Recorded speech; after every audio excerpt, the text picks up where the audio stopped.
Assalamualaikum warahmatullahi wabarakatuh. Halo rekan-rekan semua, kali ini kita akan belajar tentang statistika deskriptif dengan software R. Sebelumnya sudah sempat kita bahas tentang eh, konsep dasar ya dalam pemrograman R. Kemudian kita juga sudah bahas tentang visualisasi data dengan R. Nah, saat ini tiba saatnya kita mempelajari tentang statistika deskriptif dengan software R. Nah, sebelumnya kita juga harus mereview dulu pemahaman kita tentang statistika ya teman-teman. Jadi, mungkin teman-teman sudah sangat familiar dengan istilah statistika. Statistika sendiri adalah ilmu ya, ilmu yang mempelajari tentang cara mengumpulkan, mengolah, menganalisis, menyajikan, dan juga menginterpretasikan data agar dapat memberikan informasi yang bermakna begitu. Jadi, kita tidak hanya mempunyai kumpulan data, tapi juga kita bisa mengetahui apa sih makna dari data tersebut, informasi apa sih dari data tersebut yang bisa kita peroleh gitu ya. Kemudian dalam berbagai bidang, mulai dari pendidikan, ekonomi, kesehatan, hingga teknologi, itu statistika dapat menjadi alat penting untuk mendukung pengambilan keputusan yang berbasis data di bidang-bidang tersebut.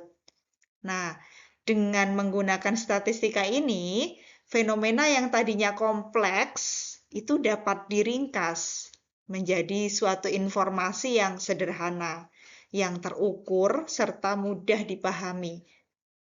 Nah, terus teman-teman kita review lagi bahwa di statistika ini ternyata terbagi menjadi dua hal, teman-teman. Yang pertama yaitu statistika deskriptif dan yang kedua statistika inferensial. Jadi ada dua hal penting gitu ya dari ilmu statistika ini. Nah, di statistika deskriptif itu ada beberapa hal yang dipelajari, mulai dari ukuran pemusatan, kemudian ukuran penyebaran, dan penyajian data. Nah, di penyajian data sendiri ada dalam bentuk tabel dan juga dalam bentuk grafik. Nah, kali ini kita akan fokus mempelajari tentang statistika deskriptif. Nah, di sini utamanya yaitu berkaitan dengan ukuran pemusatan dan ukuran penyebaran. Karena untuk visualisasi data sudah kita bahas bersama-sama ya di channel ini, teman-teman. Teman-teman bisa membuka lagi, nanti bisa dipelajari ulang ya, terkait dengan visualisasi data dengan R. Oke, nah kali ini yang kita bahas itu tentang statistika deskriptif di bagian ukuran pemusatan dan ukuran penyebaran. Kita akan praktekkan secara langsung di software R kita. Oke, silahkan teman-teman bisa membuka dahulu software R-nya, kita coba aplikasikan bersama-sama. Selanjutnya kita coba aplikasikan ya di software R kita. Di sini saya sudah membuka R Studio dan juga mungkin teman-teman sudah membuka di R masing-masing ya. Nah, kita coba membuat atau mengaplikasikan statistika deskriptif kita. Sebelumnya kita coba untuk input data ya. Nah, data yang saya input di sini saya beri nama data 5. Kemudian data saya berupa angka 8, 6, 2, 9, dan seterusnya. Nah, coba sekarang saya running dulu data saya tersebut dengan kombinasi tombol CTRL dan Enter. Kemudian, oh ya, teman-teman juga bisa menggunakan data yang sudah tersimpan di perangkat teman-teman masing-masing, baik dalam format Excel, format Notepad maupun format CSV ya. Jadi bisa dimasukkan gitu ya. Dan kalau misalkan lupa caranya, oh ya, sebelumnya kan ini harus menginstal dahulu ya package-package-nya, karena kalau di Excel itu ada package yang namanya readXL yang harus diinstal dulu. Kalau CSV dan Notepad harus ada package Reader atau READR. Nah, itu harus diinstal dulu. Nah, kalau teman-teman lupa, nanti bisa dibuka dulu video yang ada di channel ini yang berkaitan dengan importing data. Oke, jadi teman-teman bisa import dari format masing-masing tersebut ya. Oke, coba saya buka data saya yang berformat CSV. Oke. Nah, ini data 2 ya yang saya punya. Maaf. Oke.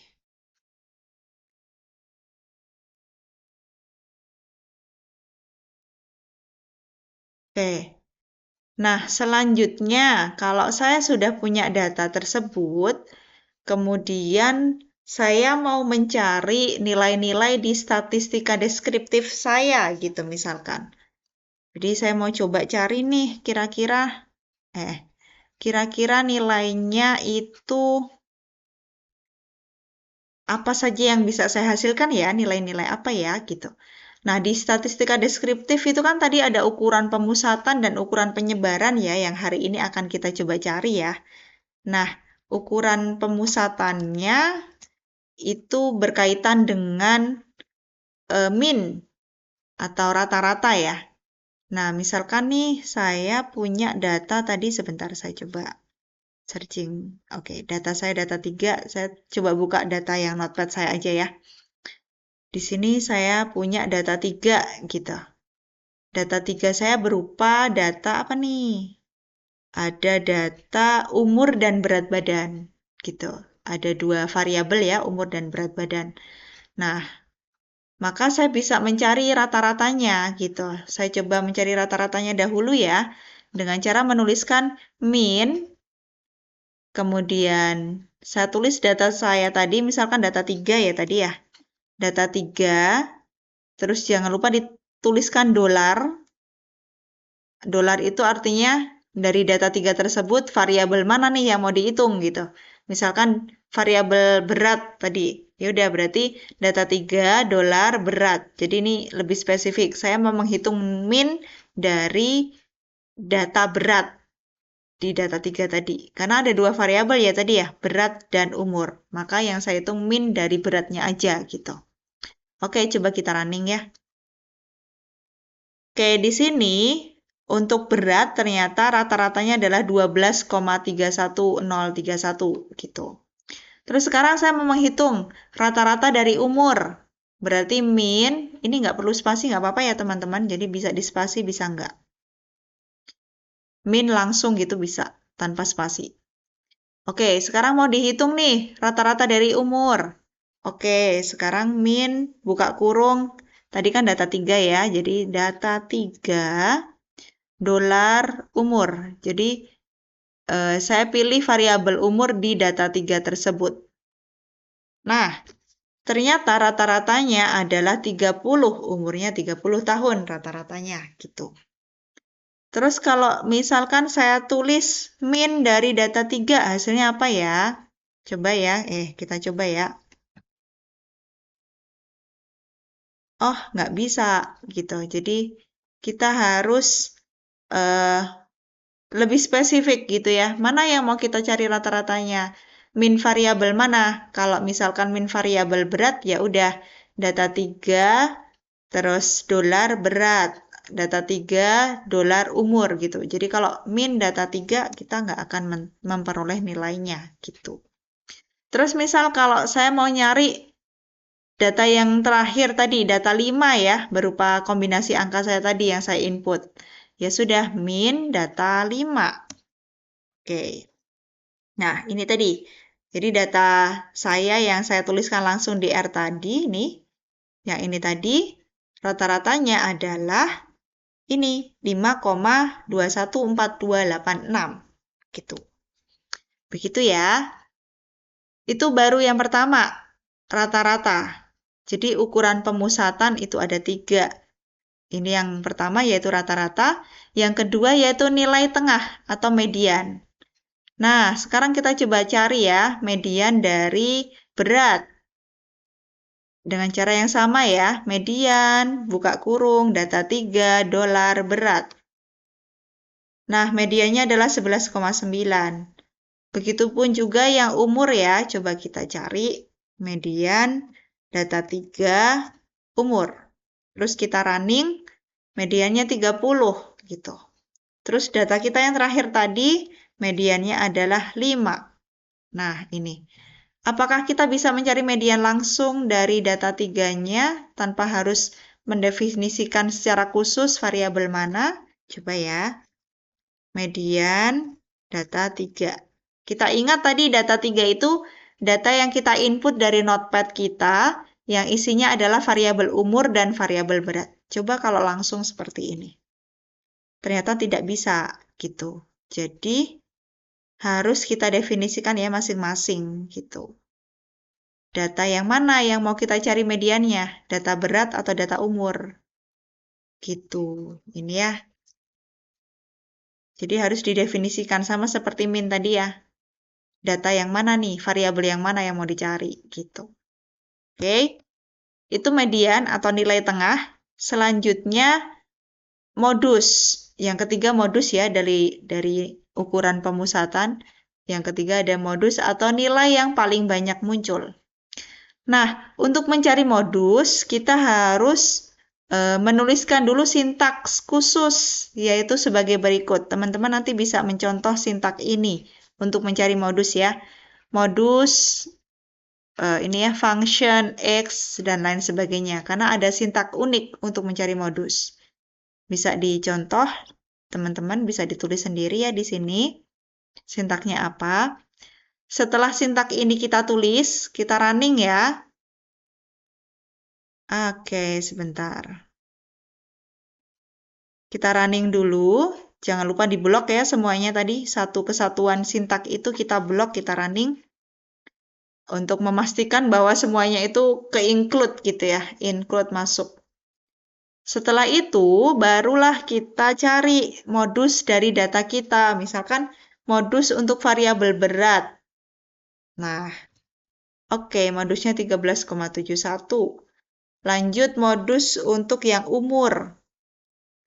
0 gitu, nggak ada berarti. Nggak ada yang paling banyak muncul, karena semuanya muncul yang dengan frekuensi yang sama gitu. Terus selanjutnya modus untuk data yang terakhir kita tadi. Itu modusnya 8. Paling banyak muncul data angka 8 ya. Benar nggak yang ini tadi? Kalau modusnya 8. Benar, karena angka 8 muncul 3 kali. Sedangkan yang lain 4 itu muncul 2 kali. 2 itu muncul berapa nih? 2 juga ya. Nah, jadi yang paling banyak muncul itu adalah angka 8. Dia muncul 3 kali gitu. Itu untuk yang ukuran pemusatan ya, untuk modus. Tadi ada median dan juga rata-rata. Sekarang ukuran penyebaran itu terdiri dari range atau jangkauan. Kita bisa menuliskan div, buka kurung range, buka kurung lagi data berapa, misalkan data 3. Nah, coba kita lihat. Nah, di sini jangkauannya 60. Terus, selain jangkauan itu adalah nilai tertinggi dikurangi nilai terendah. Jadi, untuk mencari jangkauan, nilai tertinggi berapa dikurangi nilai terendahnya berapa, atau maksimum dikurangi minimumnya. Itu namanya jangkauan. Terus selanjutnya bisa nilai variansi juga bisa dicari dengan rumus var dalam kurung data kita. Nah, ini ya masing-masing. Jadi masing-masing punya variansi yang berbeda. Misalkan umur nih ya, variansinya adalah 31,16667. Kalau yang berat variansinya adalah variansi berat berapa itu? 13,621168 itu variansi berat. Oke, bisa kita cari juga masing-masing ya. Var dalam kurung data 3 dolar berat. Nah, ini ya bisa dicek ya, ternyata sama tadi variansi berat itu yang sini. Yang sebelah kiri berat, yang ke samping kiri berat, yang ke atas berat. Jadi itu variansinya yang sama-sama berat gitu. Kalau nilai variansi umur bisa dilihat yang sebelah kanan umur, yang ke atas juga umur, harus begitu. Maka itu nilai variansi. Kita cek sekarang variansi yang umur, apakah sama, yaitu 315, tadi. Coba kita tulis dulu. Var, data 3, dolar, umur. Coba kita running. Betul ya? Untuk umur variansinya adalah 315,1667. Oke, biasanya ada pembulatan ya kalau di var yang ini. Selanjutnya, selain variansi, kita juga bisa mencari nilai standar deviasinya, teman-teman. Standar deviasi itu sintaksnya adalah SD dari datanya. Datanya adalah data 3, maka SD buka kurung, data 3 tutup kurung, kita running. Oh, ternyata tidak bisa. Jadi kalau standar deviasi, karena tadi data 3 kita itu terdiri dari 2 variabel ya, ada umur sama berat, jadi nggak bisa langsung SD langsung gitu. Enggak, dia harus spesifik. Jadi kalau langsung begitu, 2 variabel langsung dicari gitu ya, itu nggak bisa. 2 variabel di data itu langsung dicari nggak bisa. Jadi harus masing-masing gitu. Jadi kita cari ini ya, kita coba copy aja ya dari atas tadi ya. Kita ganti SD. SD. Nah, standar deviasi untuk berat adalah 3,69. Perlu diingat, standar deviasi adalah akar dari variansinya. Jadi, akar dari variansi yang tadi dengan hasil dari standar deviasi ini pasti sama. Ini standar deviasi umur 17,75 gitu. Jadi, perlu diingat ya tadi ya. Standar deviasi sama dengan akar dari variansi, rumusnya begitu. Jadi ada kaitannya antara variansi dengan standar deviasi. Oke, setelah kita temukan standar deviasi, kita juga bisa menemukan nilai interquartile range atau jangkauan antar kuartil. Rumusnya apa? Rumusnya jangkauan antar kuartil itu adalah Q3 dikurangi Q1 atau kuartil ketiga dikurangi kuartil pertama atau kuartil atas dikurangi kuartil bawah. Itu jangkauan antar kuartil. Nah, rumusnya kalau di R pakai sintak IQR. Terus datanya apa? Misal datanya data 5 tadi ya. Coba kita cari. Nah, jangkauan antar kuartilnya adalah 4,5. Itu. Terus selanjutnya kuartil. Nah, di sini. Kuartil itu berarti dicari nilai masing-masingnya. Q1 berapa, Q2 berapa, Q3 berapa. Kuartil pertama itu 1/4 dari nilainya atau 25% dari data. Kalau kuartil kedua atau median itu berarti 50% dari data atau setengahnya data ya. Kalau kuartil ketiga itu 75%-nya dari data. Jadi 25%, 50%, dan 75%. Makanya di sini ditulis 0,25 untuk Q1, 0,5 untuk Q2, dan 0,75 untuk Q3 gitu. Jadi nanti akan dihasilkan masing-masing. Mulai dari Q1, Q2, sampai Q3. Nah, sintaknya kita bisa pakai kuantil untuk mencari kuartil ya. Kuantil tulisannya. Nah, coba kita running dulu yang bagian ini. Maaf. Jadi di sini error. Kalau kita pakai data yang tadi ya, pakai data yang terdiri dari banyak variabel tadi ya. Misalkan data saya tadi umur berat badan tadi ya, data 3 saya. Itu error, nggak bisa. Makanya harus spesifik gitu ya. Harus variabelnya spesifik. Misal saya ambil data 3 yang bagian berat badan gitu ya. Nah, saya tuliskan dulu ya. Kuantil lalalala ini. Sebentar. Saya tulis dulu. Terus data itu saya ganti dengan data 3 dolar berat gitu. Jadi saya buat spesifik ya. Data 3 tapi yang saya ambil variabel berat gitu. Nah, ini dia hasilnya. Jadi kuartil pertama 9,629, kuartil kedua 11,9, kuartil ketiga 15,110 gitu. Ini masing-masing kuartil. Jadi memang harus spesifik ini sifatnya. data mana gitu, atau variabel yang mana yang kamu maksud, yang mau dicari gitu. Jadi kalau data secara umum tadi general, misal data 3 gitu, carilah kuartil dari data 3, ya nggak mau dia akan error. Jadi harus yang mana? Data 3 itu kan ada 2 variabel tadi, misalkan begitu.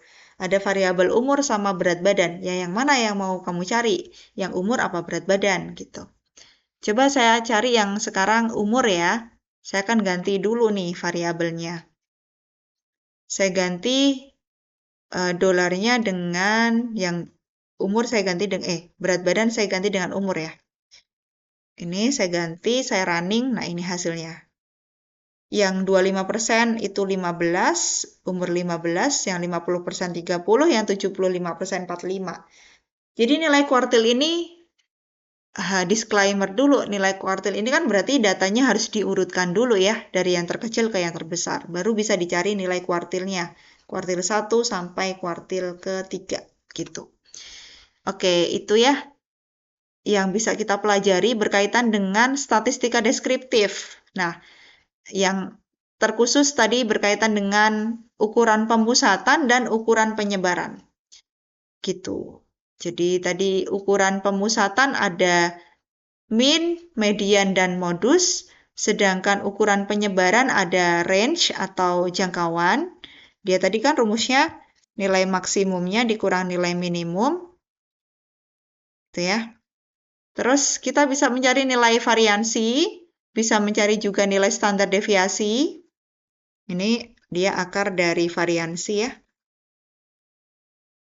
Terus bisa juga mencari jangkauan antar kuartil atau interquartile range, yaitu nilai Q3 dikurangi Q1.